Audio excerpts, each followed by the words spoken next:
Welcome back, everybody. I just wanted to do a quick video on a little bit of a comparison, and something I'm contemplating on doing, as you can tell by the title, is swapping out my everyday concealed carry gun. My current gun is a Smith and Wesson M&P Shield.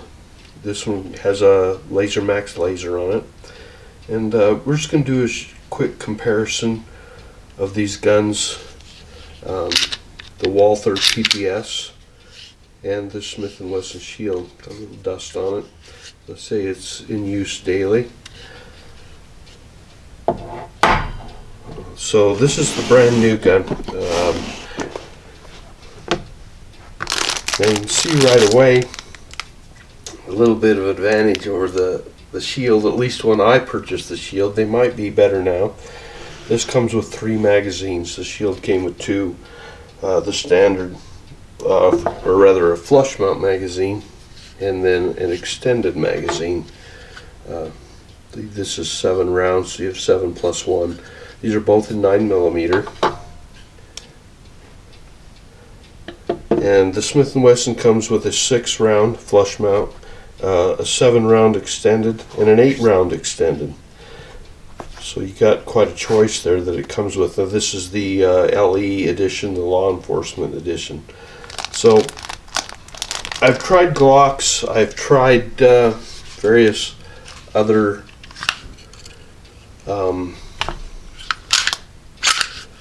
manufacturers, and so far these are the only 2 out of the box that I can shoot well. The Glocks just don't fit my hand well. I have some experience with Walthers. I have a friend who has a 40 caliber PPQ, I believe it is, Walther, and I don't shoot it well at all either. The grips just don't fit my hands well, and with my small hands with large fingers, kind of an odd combination. It's what you get for being in construction all your life. It's difficult to find guns that fit my hands. These 2 do. Of course, they're both single stack mags, or grips with single stack mags to boot. Now the PPS is a little bit more traditional than the PPQ. It doesn't have the slide release. Is actually a standard American type push button slide release, much like the Shield. Located in approximately the same place. The Shield's is a little further forwards. Both guns are very similar in size. The Walther tends to be just a hair longer by that much. Grip size is very similar when we get them lined up. It's like it would appear that the Walther has a very slight advantage. However, when you install the magazine, particularly say the 7-round magazine, you can see how much it extends it. And actually, with the 7-round magazine installed in Smith and Wesson, we're at virtually the same height. My heater's going to kick on. We're at a warm 7 degrees today here, so pardon the noise. You can see they're fairly well lined up, and the grips very, very close. Now I have an extension, pinky extension on mine, just to make it more comfortable for me to handle. With that grip extension, it's virtually the same grip style. Of course, you can go with the larger magazine, the 8-round, 8 plus 1, then you have even more grip room. That would accommodate a fairly large hand. Accommodates mine very comfortably. So, as you know, I'm very picky about triggers. I don't shoot guns well that don't have a good trigger on them. So I've got my trigger gauge here, and we go over the trigger differences. On the PPS, is very large difference. The trigger pull is it's a decent trigger pull. I don't know if it's quite as good as the Shield. Now I have to admit, the Shield has an Apex trigger kit in it. I had to do that in order to get the trigger to something I liked. A lot of people can shoot different triggers fairly well. I've never been one of those people. I have to have a good, smooth, crisp, and fairly light trigger. I like to keep it at the maximum on a carry gun, around 6 pounds. And well, let's start with the Shield. I'll just throw my trigger pull gauge. Now, one thing, and we safety checked these already. You can see we're empty. Pull the magazine. Alrighty. This is just my little Timney trigger gauge, but it works good enough for what I'm doing. Let me put it on the Smith and Wesson here. There we go.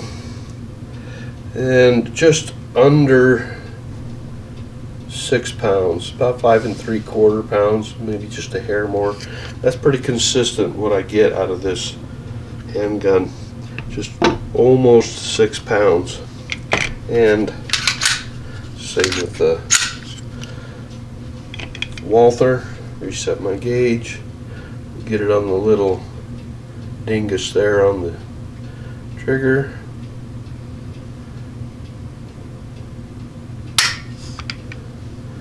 And 6 pounds exactly, maybe just a touch under, not much. Pretty much right at 6 pounds. That's pretty much consistently what I've been getting out of it. Is right at 6 pounds, occasionally just a hair under. Now this is a brand new gun. Never been fired. Help if we cock it. Thought we were getting a little carried away there.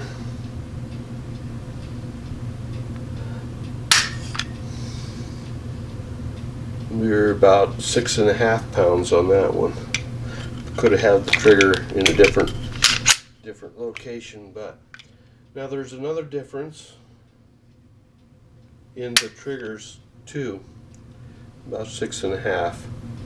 So we're very similar in trigger pulls. It's slightly more on the Walther, but as I said, I have an Apex trigger kit in the Smith and Wesson.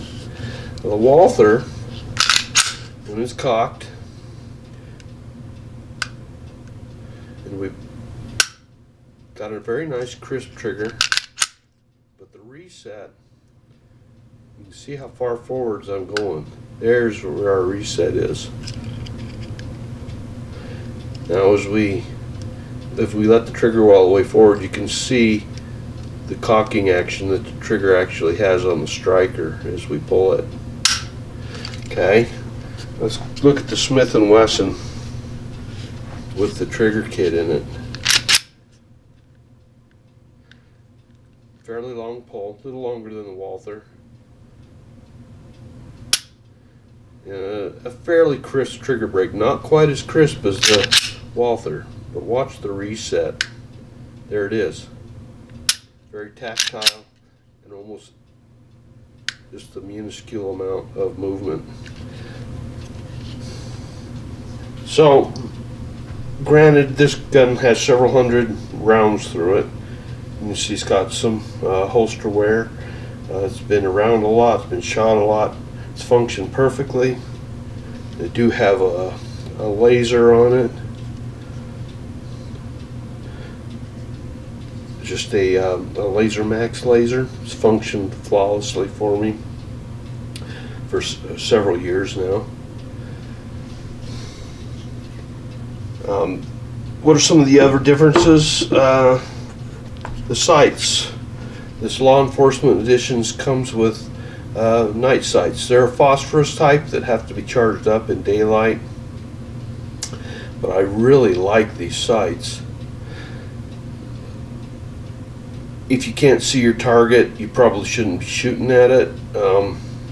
So night sights are considered well, kind of useless in that respect. But if you have a flashlight and you're holding it in your hand, opposite hand, you can see your sights at least. Basically the same effect as you get with the laser.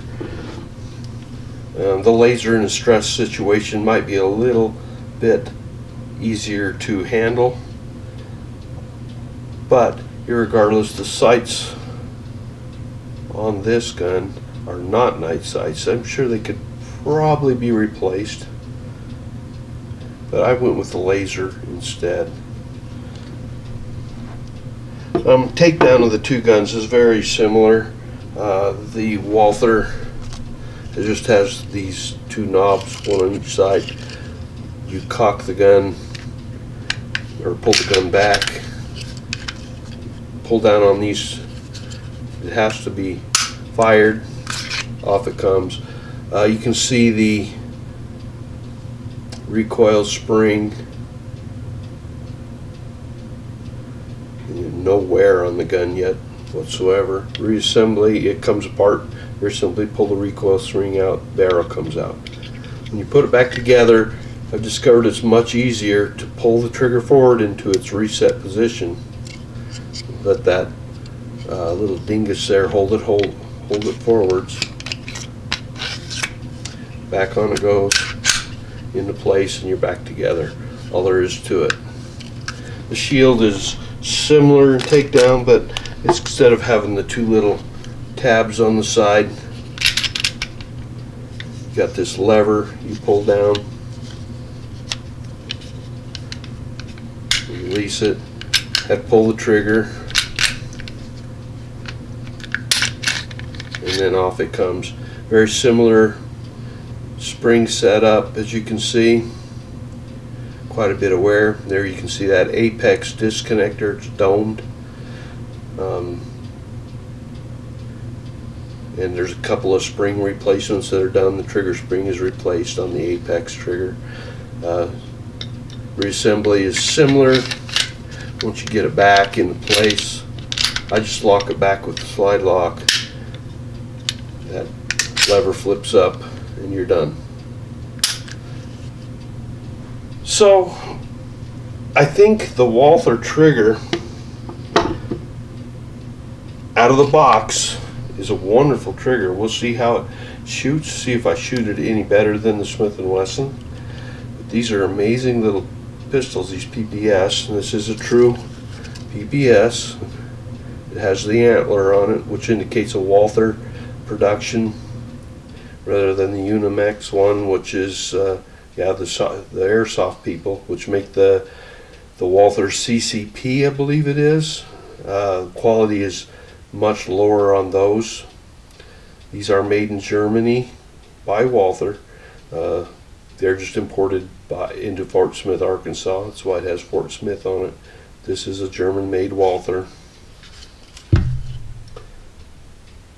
made in Germany. Well, there it is. Quick comparison of a simple one of the two guns. Very similar in most other respects. A little bit of size difference, and the bore axis appears to be very, very similar on both. But we will see which turns out to be my favorite. But I think this Walther PPS is a very good alternative to a concealed carry firearm. I'm very pleased with it so far. So anyway, hope you enjoyed taking a look at those two, and we will see you next time. Thanks for watching.